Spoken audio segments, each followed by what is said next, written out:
तर मंडळी, मी प्रतीक्षा आणि भरपूर दिवसांनी आज मी मिनी ब्लॉग घेऊन आली आहे. तर आज आहे माझा बर्थडे आणि सर्वांना मी माझ्याकडून पार्टी देत आहे आणि त्यासाठी आम्ही आलो इकडे. आता झिलपी मोहगाव तलाव आहे तिथे, तिकडे आलो आम्ही. आणि त्यानंतर इकडे गणेशाचं मंदिर आहे, खूप सुंदर मंदिर आहे आणि पुन्हा पुन्हा इकडे खूप छान असं ग्रो पण होत आहे आणि इकडे आम्ही खूप छान असे शॉर्ट व्हिडिओ रील्स बनवले. आणि त्यानंतर इकडे तलाव आहे.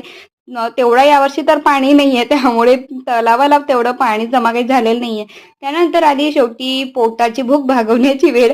तर इकडे आम्ही एका आसरा रेस्टॉरंटमध्ये आलेलो आहोत, रस्त्यावरच आहे आणि खूप छान रेस्टॉरंट आहे आणि एन्जॉयसाठी पण खूप छान आहे आणि कपलसाठी तर एक नंबर आहे. त्यासाठी आम्ही इकडे वर चढलो आणि तिथून व्ह्यूज एवढा सुंदर येत होता की काय सांगू बघा तुम्ही. आणि इकडे सनसेट होता आणि खूप सुंदर भास होत होता मला. नंतर आम्ही गरमागरम भजी सुद्धा खाली आणि जेवण सुद्धा केलं. चला मग, व्हिडिओ आवडला असेल तर व्हिडिओला लाईक, शेअर, सबस्क्राईब करा.